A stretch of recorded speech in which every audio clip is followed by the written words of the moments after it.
Hey, I got a chance to sit down with the St. Lucie County School Board Superintendent, Dr. Jon Prince. While we've done some interviews in the past, this is actually the first of its kind for me with Sunland. My goal with Sunland is to sit down with the people that are making big decisions locally, to normalize the conversation and bring as much transparency as we possibly can to the moves that affect us all here in St. Lucie County every single day.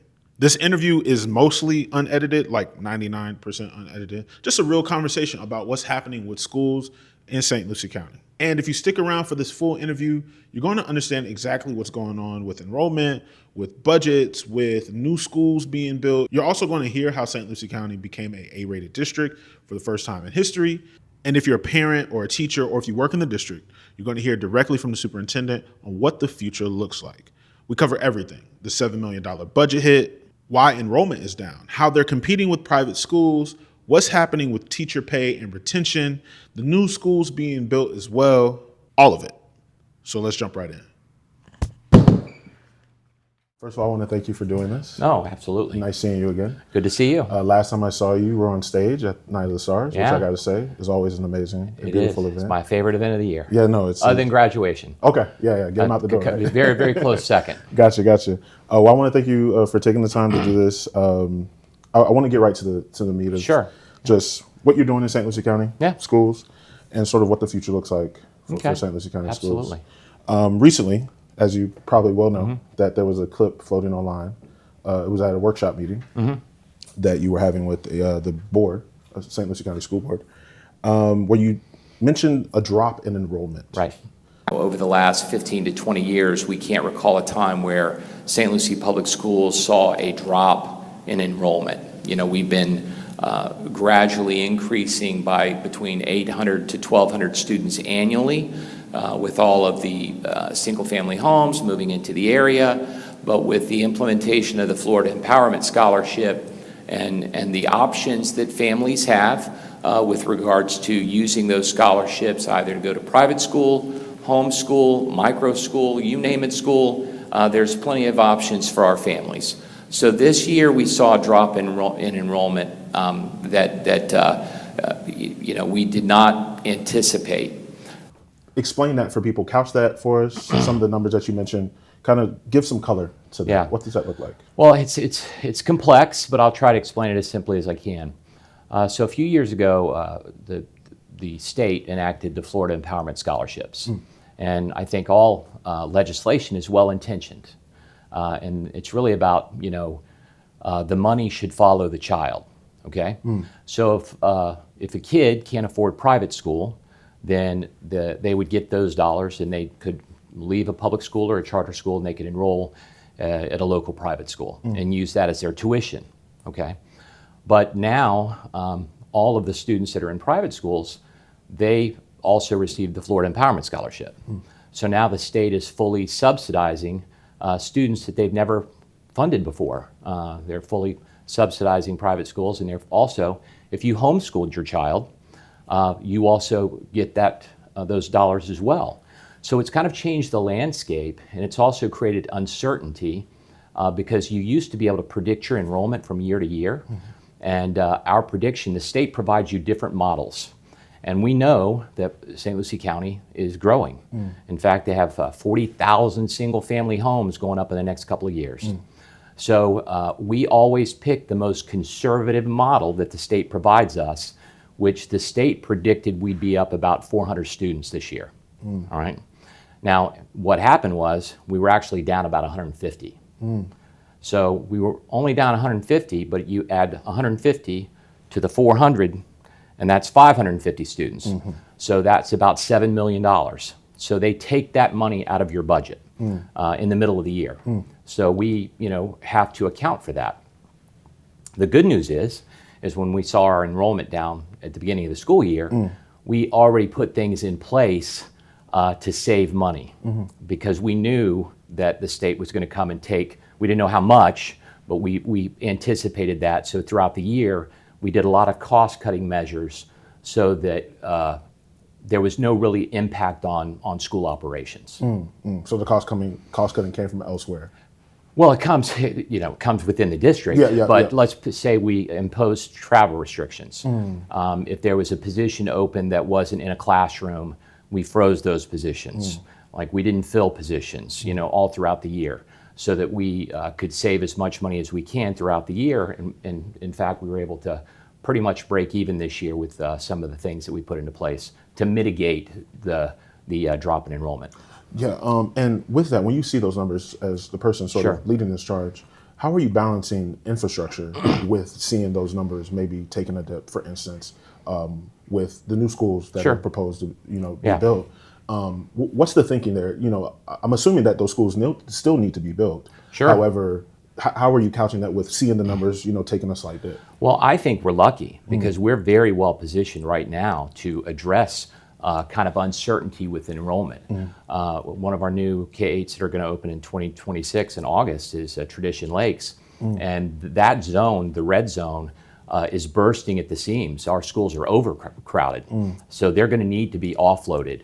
In addition to that, many of the 40,000 homes that are going in right in the Tradition Lakes area in Tradition.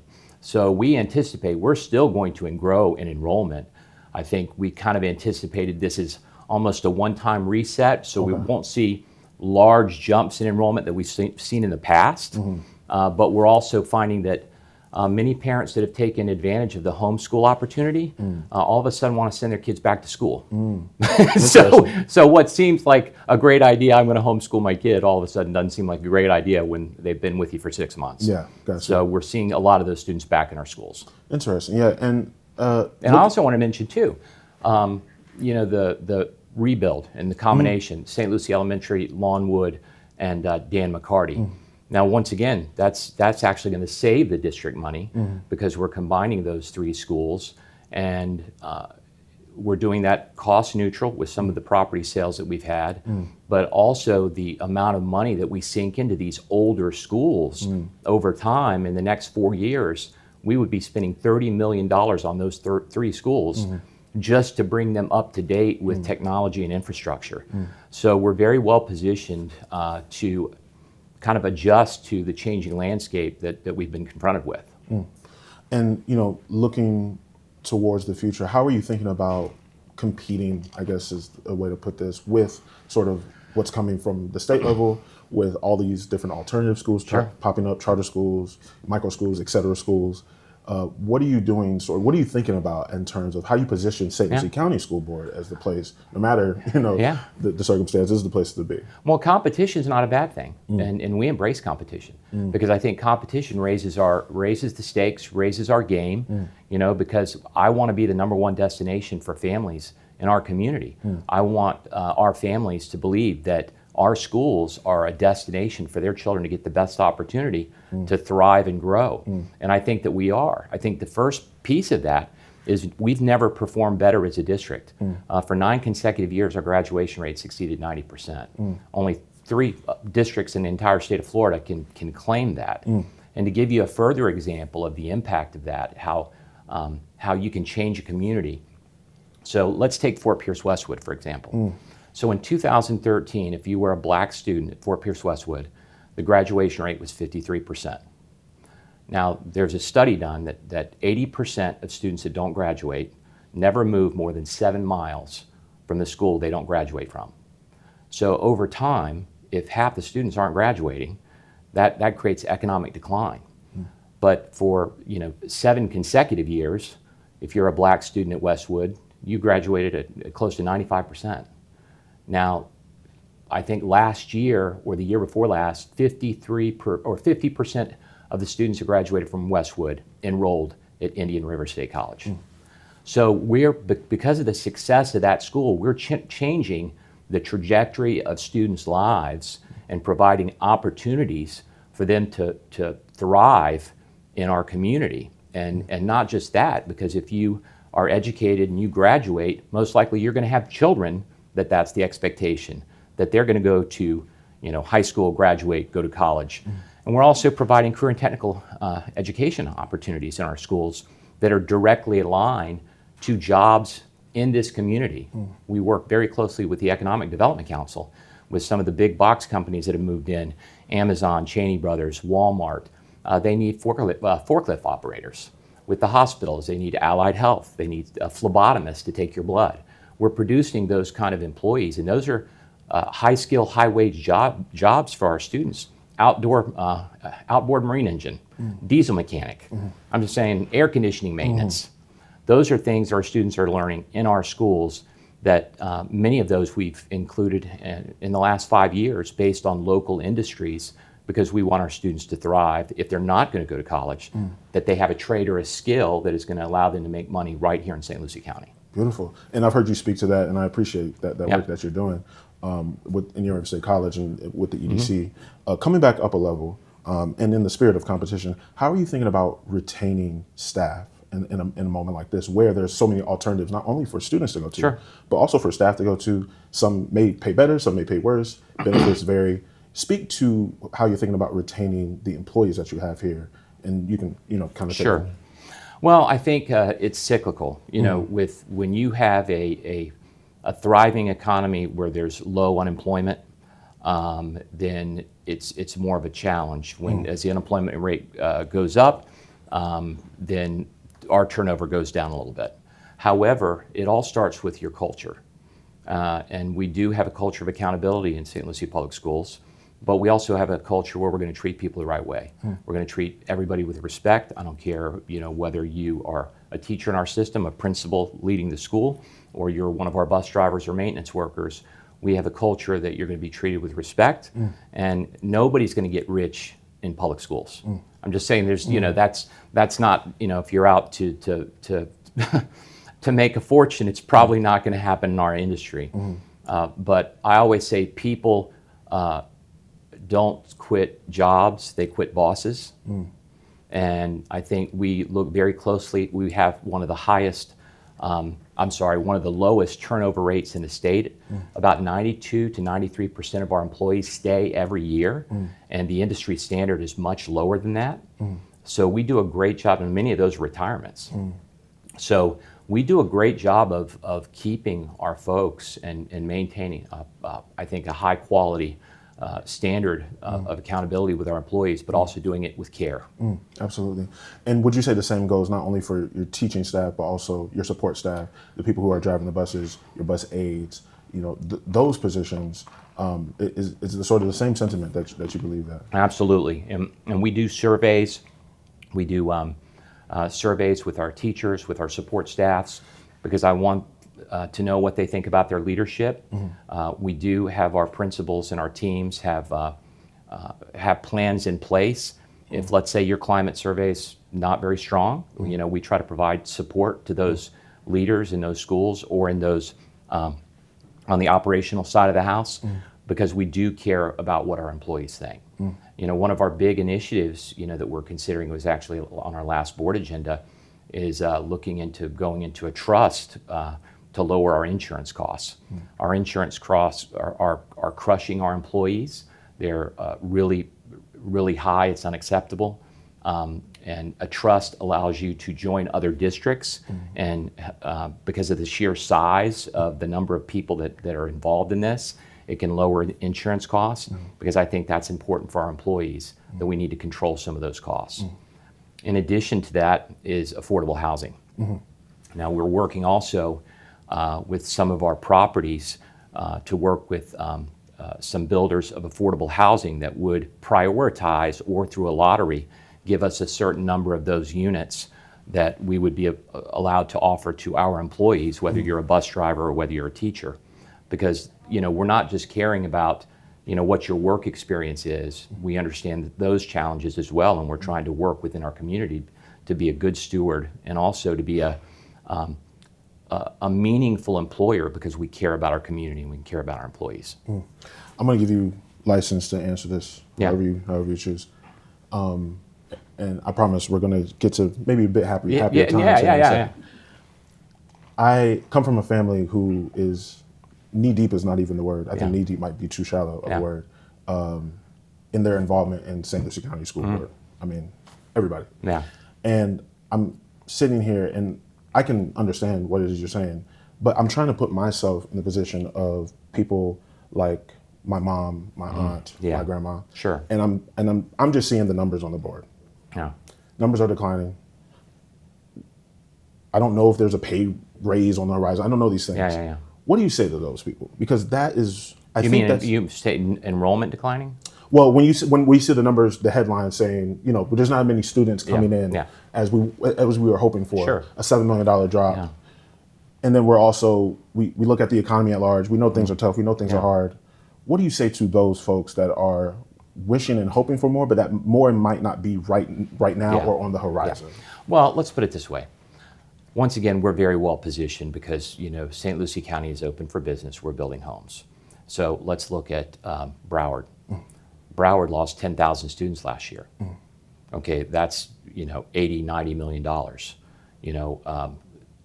Brevard County, which is about twice our size, they lost 1,200 students last year. We lost 155. Comparatively speaking, I mean, let's look at proportions. We're doing really well. I would say to our employees and our folks, in the system, that there's nothing to worry about. We're going to be fine, and because we're well positioned to be fine, and I don't want anybody, to worry because I don't anticipate a continued decline in enrollment based on the circumstances of what I know with what's happening. You can't build enough private schools and homeschool. All of these families are not going to opt for those options because we are still the number one option in our county with 85% of students choosing us. So, we're doing something right because proportionally we're not losing nearly as many students as, our neighbors. In addition to that, even our public schools, we were down 150 students. The charters were down almost twice of that, and they make up, 12% of our entire population. So we have a good product, and I think when it comes to family options and choice, St. Lucie Public Schools is going to continue to be the number one choice, and we will be growing. And I would say, from a budget standpoint, we are going to budget sensibly. And what we plan for next year is, okay, I'm going to plan that our enrollment's going to go down maybe again. But the state is predicting us to be up by 300 students. So I'm budgeting like we're going to see a repeat of this year. But what if we're up by 300 students next year? All right? So we will. Our budget outlook all of a sudden is going to look a whole lot better, and that money will go directly into the pockets of our employees. So plan for the worst, but hope for the best. Exactly. You have to plan for every every possibility, and being conservative is the best way for us to position ourselves to make sure our employees continue to see pay raises, that our employees continue to not see increases in their insurance costs that sometimes offset whatever raise they're got. You know what I'm saying? So we're trying to take all of those things into considerations so that our employees, we're thinking of our people first. That's something that's very clear from the board. We're going to cut costs, but we're going to be thinking about our employees. We're not laying anybody off, but we're going to be conservative. And I think that's what we've done. Absolutely. A-rated district. Yes. First time ever. Yes. How'd you do it? Walk me through it. How did you get there? Well, first of all, we have some fabulous teachers in classrooms. Our teachers are outstanding. They do an amazing job, but it's all about relationships. I came from a family of 7, and, my family, we were expected to, if we finished high school, to join the family business. And the only reason that I went to college was I was inspired by a teacher. Mr. Woolwine was my science teacher, and he inspired me, changed the trajectory of my life with that relationship. And that's happening across the district. And it's not just teachers. It's amazing the impact that our food service staff, our maintenance staff, our bus drivers, how the relationship with the students, because it only takes one strong relationship with a school staff member, doesn't have to be a teacher, for a student to be successful, just to show that caring approach. And I think that's step one, because the Treasure Hunters Pledge, all children are capable of success, no exceptions. When I got here 10 years ago as a deputy superintendent, I looked around and I don't think everybody believed that. You can say something and believe in it as two different things. So I think we've done a good job of getting people out of the system that do not believe that, because that is our mantra, that all children are capable of success, no exceptions. And if you don't believe that as a school principal, you can't be a principal in this district. If you don't believe it as a teacher or a bus driver, whoever, then I don't want you working here. That's just a fact. You know, it's an expectation, because I have 4 children. I don't want anybody to think my kids can't do something, you know, because our child is our most important commodity. That's something that we love more than anything. Absolutely. And you should have that care when you send them off to school, that they're going to be loved and cared for in that building. Absolutely. I want you to keep on. And by the way, okay, that's how you get to an A. As a system. Yeah. When you've got the right people and they're teaching the content and the students are geared for success, and then they perform. I mean, there are 12 cells in the accountability system that the state looks at, and we're a top 20 in 6 of them out of 67 districts. So we're doing very, very well. Absolutely. I want you to continue on your victory lap here. I'm doing it. Westwood, $100 million invested in that community. You've also got some new schools on the horizon. You got Legacy High School that finished up. What's some of your, what are you proud of when you look at something like Westwood Legacy High School? What are you thinking about when you lay your head down at night? I say this, and I believe this, you know, opportunity shouldn't be based on your zip code or the color of your skin. Opportunity should be colorblind. And I believe that regardless of our commitment to the community, is we are going to commit to our new community, invest where we need to build. We're going to build like Legacy High, like Tradition Lakes. But in some of our older communities, we're going to show those communities that we're going to commit to the same standard, that Fort Pierce Westwood High School is going to be identical in every way. Sorry, no, we're good. Motion sensor. No, we're good. We're saving on the bill. Didn't pay the power bill again. Yeah. No, go ahead, continue. No, but that Westwood would be identical to Legacy in every single way, with the exception of the programs that it offers and the color of the building. That's it. The same thing with Tradition Lakes. An identical building is going to be built starting this summer, adjacent to Dan McCarty.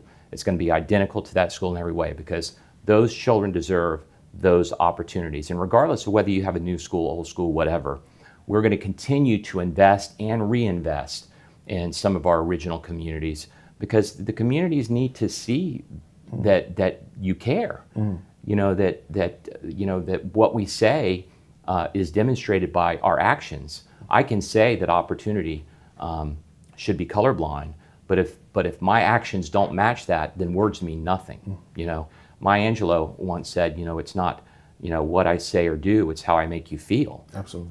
But I can make you feel good, but I also have to follow up, and I do have to do the things I say I'm going to do. So when you ask me as a superintendent, what am I proud of, is everything that I said to the board, you know, that as a team we're going to do, and the board has expected of us. We're going to deliver schools on time, on budget, okay? We've delivered them on time and on budget, and you see statewide that rarely happens.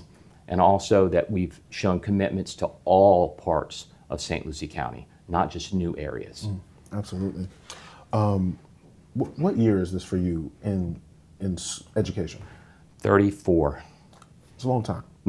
Yeah. Not to age you, but I know I don't look that old. It's moisturizer. Yeah, we're gonna clean you up in post too. Yes. So 34 years. What have you seen in that time as it relates to students? And I kind of want to think about the future a little bit when it comes to this. Things are changing rapidly. You know, when I was growing up, you know, Instagram was just getting invented. Yep. Now it's, you know, every school has an Instagram. I see, which is great marketing, by the way. But what have you seen in that time, and what are you seeing change for students that are maybe for the better, and maybe things that, like, as the sort of person in charge, that you're thinking about as a way to combat, whether that be, you know, things that happen on social media to kids in school, whatever the case may be. How are you thinking about that, just like over the course of time? So, well, first of all, we'll talk about my experience. So in like 11 years, I was in 7 different schools, and almost all those schools were failing schools. That's kind of what I did. I would go in to a school and I would help do things, turn levers to turn that school around, okay? And I can tell you, every time I walked into a school, I saw the same thing. I saw nothing that surprised me. And what I saw was this: every school, it wasn't a kid problem, it was an adult problem, okay? So when you talk about, what have I seen that has changed? Not much, in the sense that kids are going to be kids, all right? And adults are going to be adults. And as adults, we can't be set in our ways. We have to change with the times. We have to pivot with our programs. We have to understand what the future is going to look like. What are the industries that are going to be here 5, 6, 7 years from now? And we've got to work with our local economic development team, in the business community, to make sure that we're creating future employees, okay? And that we're not providing students with antiquated skills that they're not going to need. So to your point, and I know you're kind of going into a different direction with regards to, phones, social media, and those kind of things, but I would say not much has changed. I think what holds us back as a school district or a school is not the kids, it's the adults, and the adults' unwillingness to change and do what is necessary, because many people take the path of least resistance. And we're not going to do that as long as I'm superintendent. And the expectation of my board is we're going to function with a sense of urgency, and we will change, and we're changing because we have to, because society is changing, and with the not invention, but AI is changing everything, and we're using AI. We're using it with our teachers, we're using it with our employees, we're training our teachers on how to deploy it responsibly, we're teaching our students how to use it ethically, because those are going to be challenges, moral and ethical responsibility of how to use AI appropriately. But we've embraced this, instead of being afraid of it. I can tell you right now, when they said I could use a calculator, all right, I embraced that. You know what I'm saying? Yeah, absolutely. But I had colleagues of mine at the time that said, no, why are we using that? That's a cheat. Look, we got to change with the times, and that's exactly what we're doing. Absolutely. I'm wrapping up here, so I want to, again, thank you for your time. What do you want your legacy to be as a superintendent? Once you wrap this up, once you're done, once you're, doing what you do for fun, all the time. Yeah. What do you want your legacy to be? I want my legacy to be as someone who was a good teammate. That's the most important thing to me. When it comes to success, I'm not in this position to be, I know I'm the leader in the face of the organization, but I like to work as part of a team. And I've got, my teammates are the board members. They're my bosses, but they're really also my teammates. The teammates that I work with in this room, the leaders that collaborate with me. I want to be seen as a collaborator and someone who genuinely cares about what other people think. And also I want the legacy to be that we continue to be the #1 destination for families. That is what, that legacy is very important to me, because I believe public education is the genius of our democracy. I really believe that. And what parents don't have an understanding of is what's happening now with regards to choices that parents have, because it's the shiny new thing. It's the Wild West out there right now. And we've got private schools that are out there to really educate our kids. And then we've got these startups that are, let's say, I'm going to teach you how to play basketball, or I'm going to teach you how to hit a baseball. And what kind of education are those students getting? And are they learning to read? Are they learning to write? Are they learning to critically think? And parents are having to make those decisions. And I caution folks, because there are bad actors that are taking advantage of our families out there. And I want my legacy to be that I'm informing people that their child has opportunity here, and that they're going to get the best opportunity with St. Lucie Public Schools, because public education, I don't care what anybody says, is the genius of our democracy. Absolutely. I'm going to turn to my team here. Robin, did you have anything? No notes. This was amazing. Okay. Jaquan, any questions? Yes. Oh, throw it. All right. So, over the course of time, the standard blueprint of life was graduate, pursue higher education, land a job. Mm-hmm. These days, a lot of people feel that path isn't as certain anymore. Why should the students, their parents, and people as a whole be hopeful to continue pursuing education as well as developing tangible skills? Because there's no shortcuts in life. And I think a lot of folks, they want to get, everybody's going to be a social influencer, or they think that success is going to come easy. I don't care what you do, success is never easy. And being really good at something takes work. And I would say whatever you're going to do, and whether it's an unconventional path or not, if you're willing to put in the work and the effort, you can be successful. But to your point, our public schools have to be a market for families. And when I'm saying that we have to have programs in our schools, like if you want to get into cybersecurity, if you want to get into welding, if you want to be a forklift operator, if whatever you want to do, if you want to get into social media, that we've got a program that is going to assist, support, and also teach you something so that that education is relevant. Because back to your question, if it's not relevant to the student, then they become disinterested and they drop out. Another thing we're offering too, and I like your question because it's not a traditional question. We've got homeschool families that need opportunities to, let's say, they've got a child that's really smart and they want them to take middle school algebra, but they don't have the skills to teach that. Well, we're offering a la carte classes starting next year where you're homeschooled the rest of the day, but you can take 1 or 2 classes in one of our public schools because maybe your child wants to take one of our AP or Cambridge classes, our college courses. They can go into one of our high schools at a certain time and they can be taught by one of our instructors. And actually they will pay us for that. It's a market, so we're pivoting and we're changing with the times because that is what's necessary. But we also have to provide that service to the families so that they see us as being relevant. Actually, I do have a question. Okay. Sorry. We got- Specific to the homes that are being built in St. Lucie County, I live in Martin County. So the meetings that I attend, the school district will come in and give a projection on school attendance and is it affected.